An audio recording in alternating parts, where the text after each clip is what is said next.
The desert wind howled across the endless sands of northern Arabia, carrying with it a message of desperation. A Muslim army was trapped, surrounded by thousands of enemies, their supplies nearly gone, their fate hanging by a thread. Their commander had only one hope left. A single man whose name had already begun to terrify empires. Far to the north, that man stood at the edge of a different victory. Before him lay the road to the heart of the Persian Empire, the glittering capital that could bring him eternal glory. But then a rider arrived, exhausted, covered in dust, carrying a letter that would change everything. Inside were only a few chilling words. "We are surrounded. If you do not come quickly, you may find only our bones." And in that moment, Khalid ibn al-Walid made a decision that would send his army racing across one of the most unforgiving deserts on earth. A march so fast, so unexpected, that it would turn certain defeat into one of the most dramatic rescues in early Islamic history. Just days earlier, Khalid ibn al-Walid stood at the height of triumph. Across the fertile lands of Iraq, victory after victory had fallen into his hands. Tribal coalitions had been shattered. Fortresses that once guarded the Persian frontier had collapsed under the pressure of his relentless campaigns. By the summer of 633 AD, the Euphrates Valley had effectively fallen under Muslim control. In front of him now lay a prize greater than any he had yet taken. To the north stood the road to Ctesiphon, the magnificent capital of the Persian Empire. For centuries it had been the heart of one of the most powerful empires on earth. Marble palaces, massive armies, and unimaginable wealth waited beyond that path. For any general, the temptation would have been overwhelming. One final push, one more campaign, and Khalid could strike directly at the center of Persian power. But war rarely unfolds according to simple plans. Hundreds of miles to the south, another Muslim army was fighting a very different battle. When the campaigns across Arabia and Iraq began, the Caliph had not relied on Khalid alone. Another respected companion, Ayad ibn Ghanem, had been given the task of securing the rebellious tribes in the northern reaches of Arabia. His destination was the ancient oasis city of Dumat al-Jandal. For centuries this city had been a vital crossroads of trade and power. Caravans traveling between Syria, Iraq, and the Arabian Peninsula passed through its gates. Whoever controlled Dumat controlled the arteries of the desert. But the city was protected by something far more intimidating than trade routes. Rising above the oasis stood the fortress of Marid. Its stone walls towered over the surrounding desert, thick and ancient, hardened by generations of warfare. Local legends claimed the fortress could not be taken by force. Many armies had tried. Ayad ibn Ghanem had marched there determined to bring the region under control. Instead, he found himself trapped in a nightmare. For months his small army had attempted to besiege the fortress. But Marid's defenses were simply too strong. The defenders held firm behind their walls while tribes from across the region began gathering to crush the Muslim force. What had begun as a siege slowly turned into a trap. Supplies dwindled. The desert heat became unbearable, and soon Ayad's army found itself surrounded by a growing coalition of Christian Arab tribes determined to destroy them completely. Thousands of warriors from powerful tribes like Kalb and Ghassan gathered around the oasis. Their numbers grew larger with each passing day. The hunters had become the hunted. It was in this desperate moment that a single rider left the encircled camp under the cover of darkness, racing north across the desert toward Iraq. Days later, he collapsed into Khalid's camp carrying a message that would change the course of the campaign. The letter was short, direct, and filled with the weight of impending disaster. Ayad wrote that his army was surrounded, the enemy forces were overwhelming, and their situation had become hopeless. If help did not arrive soon, there would be nothing left but the bones of his soldiers scattered across the desert. Khalid read the message silently. In that moment, he faced a choice few commanders in history ever encountered. To the north waited glory, the road to Persia's capital, and a chance to strike a blow that could shake an empire. To the south waited something very different.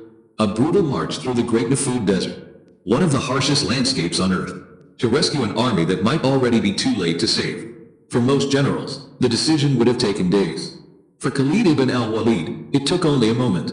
The unity of the Muslim armies came before everything else. Without hesitation, he turned his back on the road to Persia and ordered his men to prepare for one of the most dangerous marches they had ever attempted. The distance between his camp and Dumat al-Jandal stretched nearly 300 miles across scorching desert terrain. A normal caravan might need 2 weeks to cross it. Ayad ibn Ghanem did not have 2 weeks, which meant Khalid would have to do something that seemed almost impossible. He would have to move an army across the desert faster than any army had ever moved before. Khalid did not take his entire army. He knew that speed would decide everything. A large force would move too slowly across the desert, draining supplies and exhausting the men before they even reached their destination. So he left a strong garrison behind in Iraq to guard the territories he had already conquered. And from the remaining troops, he selected only his most hardened veterans. These were men who had already endured brutal battles and impossible marches. Warriors who had survived the crushing clash at Wallajah and the bloody fields of Alay. Soldiers who understood discipline better than comfort. With them, Khalid began the march south. The great Nafud Desert stretched before them like an endless ocean of burning sand. The sun beat down relentlessly during the day, turning the ground into a furnace beneath the hooves of their horses. At night the temperature dropped sharply, and the desert winds cut through armor and cloth alike. There was almost no water, almost no shade, and almost no room for mistakes. But Khalid pushed his army forward with relentless determination. They rode for hours without stopping, resting only briefly before continuing again through the darkness. Men and horses were pushed to the absolute edge of their endurance. Every mile mattered, because with every passing hour, Ayad ibn Gham's army was slipping closer to destruction. Meanwhile, far to the south, the situation at Dumat al-Jandal had reached a breaking point. The coalition surrounding the city had grown massive. Warriors from powerful Christian Arab tribes had gathered in overwhelming numbers. The Kalb, the Ghassanids, and several other tribes had joined together, determined to wipe out the trapped Muslim army once and for all. Their leaders were two men whose personalities could not have been more different. The first was Ukaydir, the longtime ruler of Dumat al-Jandal. He was older, cautious, and experienced. He had dealt with the rising power of the Muslims before and understood the danger they posed. The second was a powerful tribal warlord named Judi ibn Rabia. Young, proud, and fiercely ambitious, Judi had arrived with thousands of fresh warriors eager for battle. His confidence was absolute. When news reached the coalition that Khalid ibn al-Walid had been seen marching south, the two leaders reacted in completely opposite ways. Ukaydir was immediately alarmed. He knew Khalid's reputation all too well. Stories of the undefeated commander had already spread across the deserts and cities of the region. Ukaydir warned the coalition leaders with urgency. He urged them to remain behind the massive stone walls of the fortress of Marid. If Khalid truly was coming, their safest option was to wait inside the fortress and let the desert exhaust his army. But Judi ibn Rabia laughed at the warning. He looked at the massive coalition army surrounding Ayad ibn Ghanam and saw only victory. His warriors outnumbered the trapped Muslims many times over. To him, the idea of fearing Khalid seemed ridiculous. Let him come, he declared confidently. First they would crush Ayad's surrounded army. Then, when Khalid finally arrived after his exhausting march through the desert, they would destroy him as well. Pride drowned out caution. And with that decision, the fate of the coalition army was sealed. Instead of remaining safely behind the walls of Marid, Judi ordered the entire coalition force to deploy outside the fortress. Thousands of warriors formed their battle lines across the desert plains, preparing for the final assault against the exhausted Muslim soldiers trapped before them. They believed victory was only moments away. They had no idea that Khalid's army was already racing toward them, moving across the desert like a storm they could not yet see. Inside the Muslim camp, Ayad ibn Gham's soldiers prepared themselves for what they believed would be their final battle. For months they had endured the relentless pressure of the siege. They had stared at the towering walls of Marid while enemy numbers around them grew larger each day. Now the coalition army had finally formed its battle lines. Thousands of warriors stretched across the desert horizon. The tribes of Kalb, Ghassan, and their allies stood ready to advance. Their banners fluttered in the dry wind, their warriors confident that this exhausted Muslim force would soon be wiped from the sands. Ayad's men tightened their grips on their swords. Some whispered prayers. Others simply stared forward in silence, prepared to sell their lives dearly for their faith. The signal for the enemy advance was about to be given. Then something strange happened. A low rumble began to rise across the desert. At first it was faint, almost like distant thunder. But slowly the sound grew louder, deeper, until the ground itself seemed to tremble beneath the feet of the warriors waiting on the battlefield. The coalition soldiers turned toward the northern horizon. What they saw froze them in place. A massive cloud of dust was rising in the distance, rolling across the desert like a living storm. The sunlight dimmed behind it as thousands of hoofs struck the sand in perfect rhythm. Khalid ibn al-Walid had arrived, but he had not come blindly. Days before reaching Dumat al-Jandal, Khalid had already sent swift riders ahead to secretly contact Ayad's camp. They carried precise instructions, coordinating the movements of the two Muslim armies down to the exact moment. So when Judi ibn Rabia's coalition finally committed its forces to crush Ayad's front line, something critical happened. Their entire rear was left exposed. It was the mistake Khalid had been waiting for. With a thunderous roar of Allahu Akbar echoing across the dunes, Khalid's fresh cavalry burst from the dust storm and slammed directly into the unprotected rear of the coalition army. The impact was devastating. Moments earlier, the coalition warriors had been confident of victory. Now panic spread through their ranks like wildfire. They were being attacked from two sides. In front of them stood Ayad's desperate army. Behind them, Khalid's battle-hardened cavalry was crashing into their lines with unstoppable force. The trap closed instantly. Ayad's soldiers, seeing their brothers arrive, felt a surge of energy they had not known in weeks. Exhaustion vanished. Hope returned. With renewed fury they charged forward. The battlefield erupted into chaos.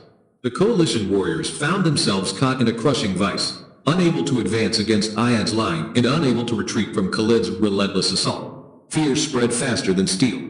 And above all, there was the psychological shock. Just hours earlier they believed Khalid was hundreds of miles away in Iraq.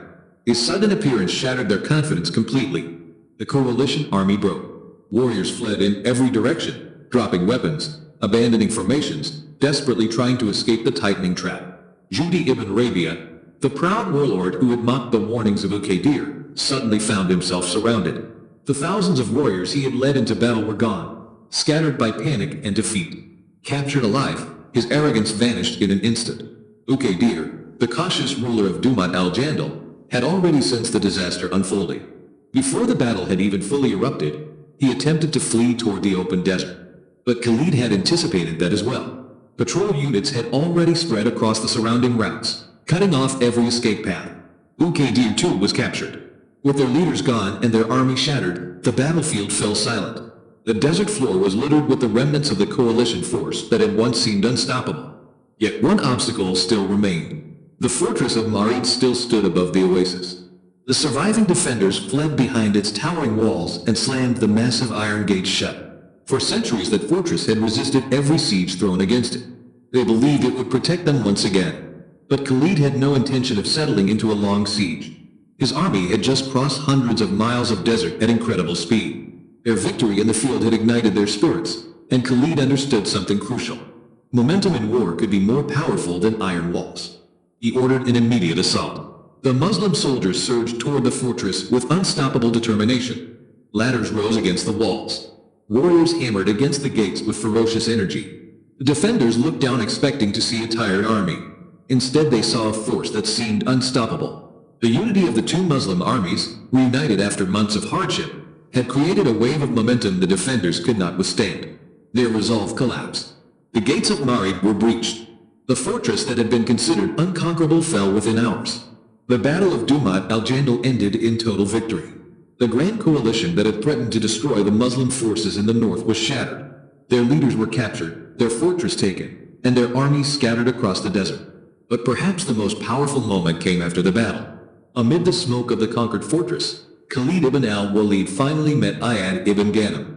Ayad was an older companion, a respected leader who had come dangerously close to losing everything.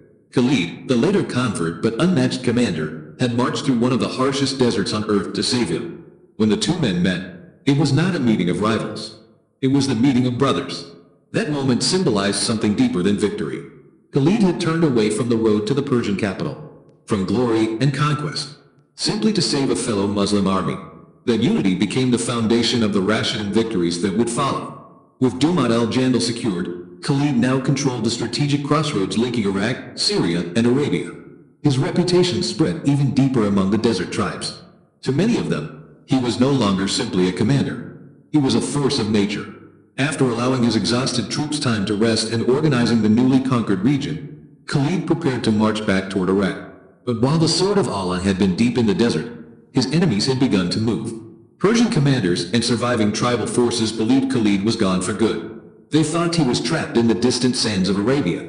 So they began gathering their strength once more. 3 massive camps formed across the Euphrates frontier, preparing to strike the isolated Muslim garrisons Khalid had left behind. They believed the lion was far away. They slept peacefully, confident that no army could return from the desert so quickly. They were wrong. Khalid ibn al-Walid was already on the move again. And this time, he would strike them when they least expected it. In the darkness of the night,